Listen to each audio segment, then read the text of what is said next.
We're looking at solving differential equation application problems is what we're looking at today. I want to start on page 420 by looking at 11 through 14. Okay? So it says write and solve the differential equation that models the verbal statement. We're not going to solve it though. We're just going to write it. You guys already know how to solve it, so we're not going to spend time doing that. You guys it might be new to you setting it up. So we're going to write the differential equation first. So number 11 says the rate of change of Q with respect to T is inversely proportional to the square of T. Let's start with the first part of that. It says the rate of change of Q with respect to T. What is that? dq over dt. dq over dt. Very good. So that's the first thing we want to notice. Is that is dq over dt. And it says that thing is inversely proportional to the square of T. Does anybody know how to write that? Inverse over of square t of t. dt. No? What do you got? 1 over the square of t. 1 over the square of t, except we also need something that's this k right here. We need to write it as k over t squared. Does anybody know what that k is? Constant of It's like coefficient minus proportionality is what that thing is called. It's the constant of proportionality. Because my proportions don't have to be equal to each other, they just have to be proportional to each other. Okay, so that's why the k has to be there. So anytime we're doing a proportionality, make sure you put a k in the problem. Okay? All right, any questions on that one? Would there be an integral? All right, it says this is my differential equation. If I wanted to solve this, what would I do next to solve this? Plug in t and No, you can measure it. Do what we've been doing. That's right. So what would I do? So you Take, put t in integrate. Move the dt over. Does anything need to be moved to the left? no. No. I move the dt over and then integrate. Okay, so that's what I would do to solve it. All right, next one. Let's look at 12. 12 says the rate of change of p with respect to t is proportional to 25 minus t. So let's start with the rate of change part. What is my rate of change? dp over dt. Okay, and what is it proportional to? 25 minus So how am I going to write that? t. K minus t? I'm going to write it as k times 25 minus t. There's multiplying by k. Yes. If it's just a proportional, it's just multiply times k. If you're proportional, it's just multiplied by k. All right, 13. It says the rate of change of n with respect to s. So what is that? Yeah. dn over ds is proportional to 500 minus s. So what is that? K K times 500 minus s. That's all that's going on there. 14. The rate of change of y with respect to s. So what is that?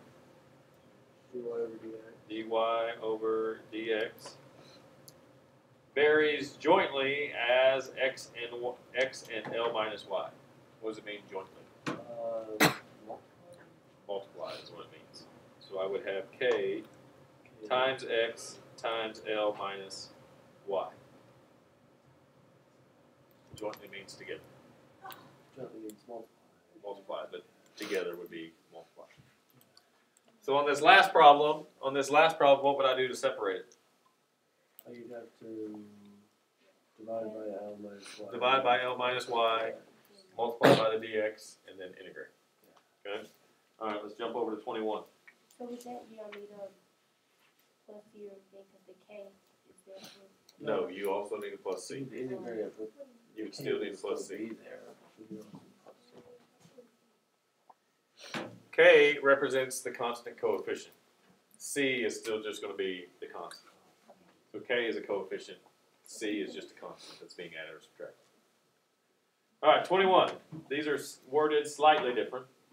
Yeah. It says the rate of change of y is proportional to y. But do I know what it's with respect to yet? No. No. If I keep reading, though, I figure out it's respect to what? X. So it says the rate of change of y is proportional to what? Y. Y. So how would I write that? KY. I would write it as KY. Any issues with that? Move to the next one. 22. The rate of change of n is proportional to n. What am I with respect to what? T. With respect to t is correct. So what would that rate of change equal? Kn, because it says it's proportional to n. All right, the next one. The rate of change of v is proportional to v. What am I with respect to here? T. It's with respect to t again, and what's it going to be equal to? Kb. All right, and the last one, the rate of change of p, what am I going to be in respect to? I'm going to be with respect to t. The rate of change of p is proportional to p, so it's going to be equal to kp. Now, these last ones over here, those are the ones that the AP Calculus test problems usually deal with as a direct proportionality. Okay, and this is what we want to focus on today, but I wanted us to remember what all these other things meant as well. So today, with the problem we're going to work, we're working with something that is directly proportional. Okay, now I want to look at this first one right here, and I want to go ahead and solve that first one.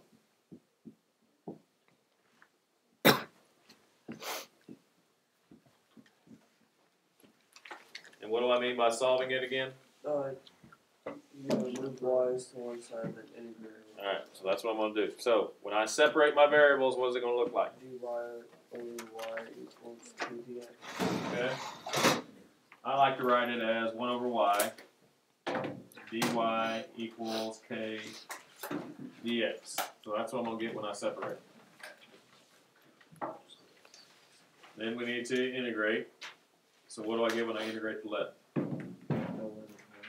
Natural log, the absolute value of y. And on the right side, I get kx plus c. Okay, we don't have anything to plug in here, so we want to go ahead and get y by itself. So what do I need to do next to get y by itself? I need to do e. So that's going to make it y equals e to the kx plus c.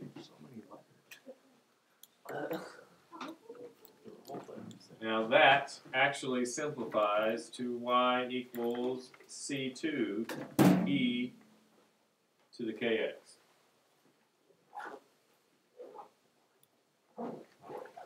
Now, talk to me about why I can do that.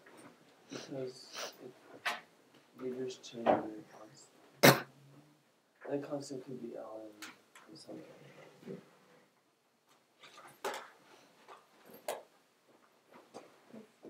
How can I rewrite this right here? Oh, it's e to the c. And e to the c is still a constant. It's e to the kx times e to the c, correct? And this thing right here is still a what? It's still a constant. So we're just going to call it c2 and move it in the front. So that's how that happens.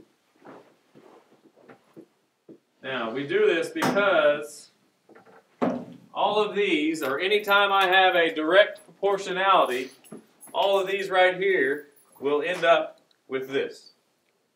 What's the only thing that's going to change from these to ending up here? The y would be n, or it would be v, or it would be p. Okay? So whatever is over here times the k needs to go where? In the front. In the spot where the y is at.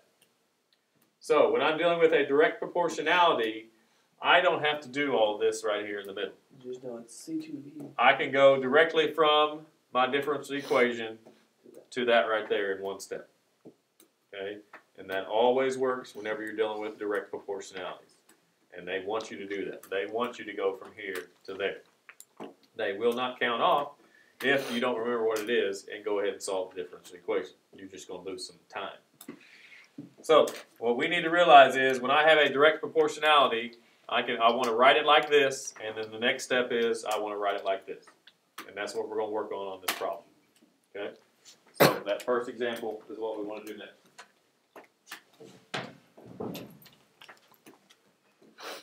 Bears. Yes, they were making fun of me how I said bears in the first in Well, it third looks hour, like- but I'm like, I don't think I say it. I immediately looked down. The first thing I saw was beers, and then I was like, "Oh, it's bears." It's not right for you.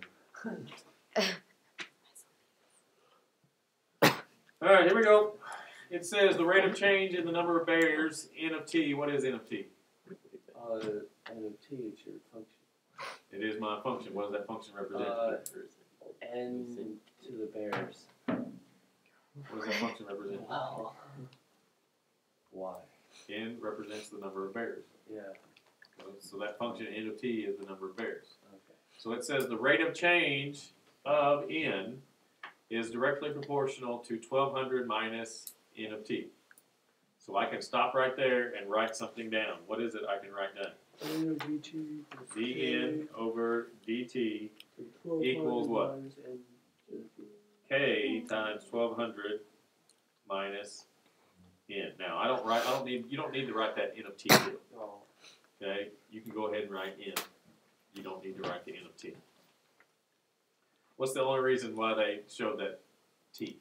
Because there's still N as respect to t. With respect to t. That's why they put that t in there, to let you know that part.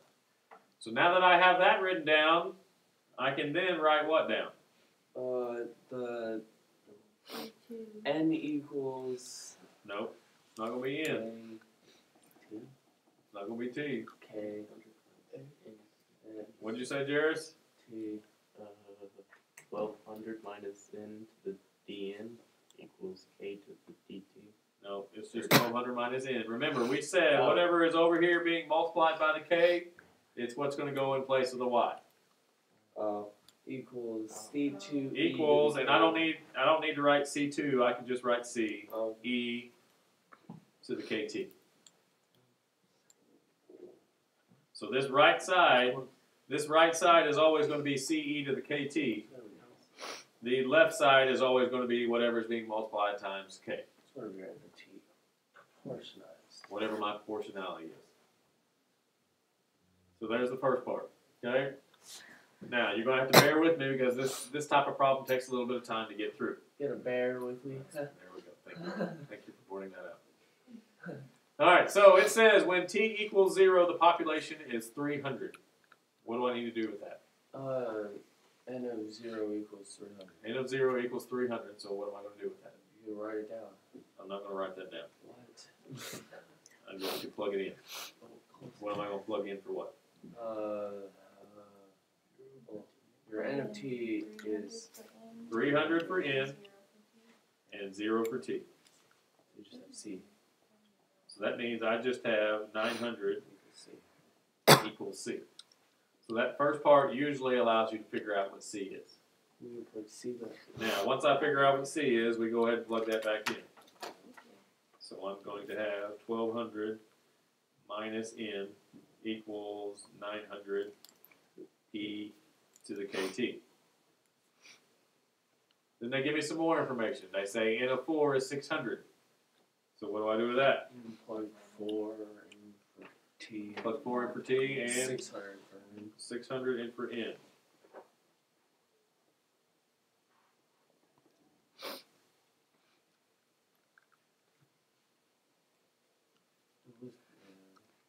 So now it's going to allow me to solve for what?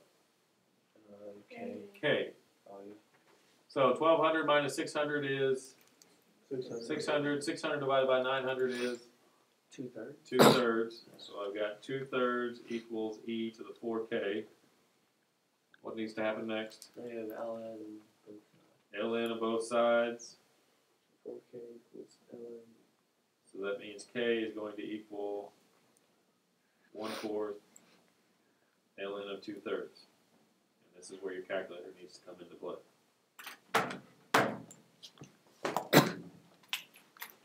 Yeah.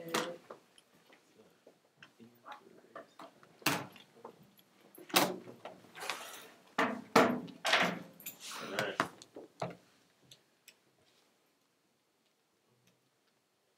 That's So- negative. I need to go, I want to do control divide to get that 1/4 out there, or what else could I put instead of 1/4? You could put 0.25. 0.25. So I want ln of 2 divided by 3, and it gives me that. Yeah. That's okay. Now, I'm not going to write down that whole nasty thing. 101. Okay, I'm going to store that number. So if we don't know how to store yet, I'm going to show you how to store. Yeah. I'm going to press control, and then I'm going to press that VAR button. That's going to say, take your answer, and that arrow tells me I'm storing it, and then I have to pick a letter that I want to store it at. So what would be a good letter to store this at? K. K. So let's pick it as K, and press enter. So now that number is stored as K. How can you check to make sure that number is stored as K? Put K down and press equal. Press K and press equal, and it should produce that number. That's cool. So I wish I would have known how to do that. down here, but when I say what K equals right here, what do I have to tell them? K equals I just need how many decimals? 4. 3. 0.1. Negative 0.101. 101? Yeah. Alright. Whoops. Gosh.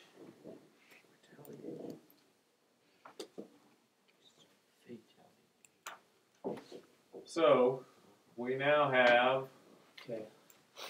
K, but I'm still going to write K down in my problem. I'm not going to write that decimal. Because K is a lot cleaner to write down. So I'm going to write 1200 minus n equals 900 e to the kt. Alright, so we move on to the next piece of information. What do I do with the next piece of information? Plug in what? 8 for T. 8 for t. So 1200 minus n equals 900 e to the 8k. And you just plug that in. And get n by itself. So what two things has to happen to get n by itself? Subtract the 1200. Subtract 1200 and Negate. negate. So it's going to be 1200 minus 900 e to the 8k. So on my calculator, I'm going to do 1200 minus e 8. I'm going to hit k. And then I forgot about the 900. Yeah, I was like, I only put 9. And 900. Okay, and then I'm going to press enter, and that gives me 800. So that means n of 8 equals 800. Does that answer make sense? And what should my units be on that 800? Bears. It should be bears. Does that answer make sense? Yeah. Why? Because as your time goes by, your population increases. So I started out with 300, then I went to 600, and now I'm at 800, so that all makes sense too. That works. When we got the zero, What are you asking me? the C, when we found the C, what did we do with the E? It was still either. E to the k times 0, so that just makes it e to the 0, and anything to the 0 power is 1. So that's why it's just C. Either knockout. Yeah, e to the k, so it goes away. It's not knocked out. Alright, last part. It says we want the limit as t approaches infinity of n. Would it not be infinity because the bears keep populating? So I want to see what you guys think. Well, I mean, if I plug infinity in for t, and it keep increasing.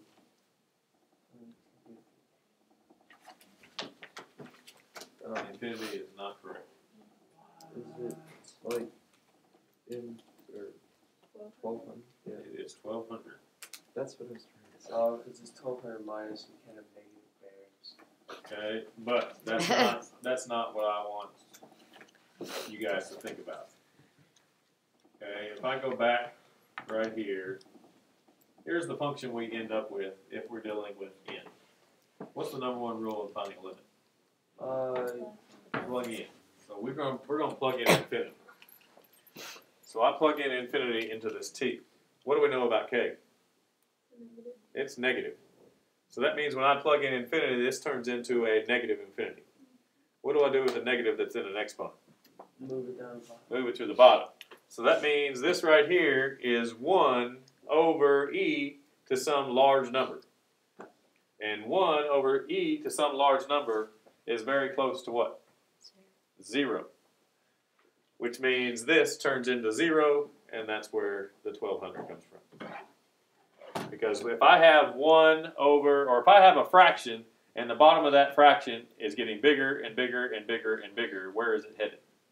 Closer to 0. It's headed to 0. And that's what we're all about with limits, right? Limits are just wanting to know, where am I going?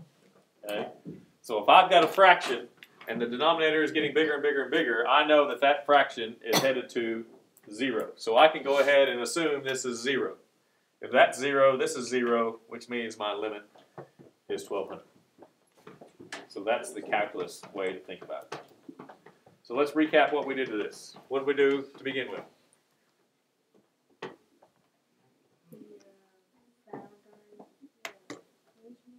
We wrote our differential equation. Okay. After we wrote our differential equation, we went straight to this point. How do I get from my differential equation to this point? What do we do? The right side is always The same. CE to the KT. The left side is always Whatever is being multiplied by K. Alright. Then we plug in the first set of information they gave me, which allowed me to find C. I plug in the second set of information, which allows me to find K. Make sure you store K in your problem. Then I find what they're looking for. So I plug in to find what they're looking for, and then I found the limit. Any questions on that? That's what we're looking at to solve differential equation application problems. Okay, there's a problem on the back, but we didn't get to it in third hour, so we're not going to get to it today. We'll get to it on Monday. Tomorrow, you're taking a quiz over the types of problems that are on this worksheet we went over today. Yeah. You're probably going to have 3 questions similar to what's on this worksheet. Yeah.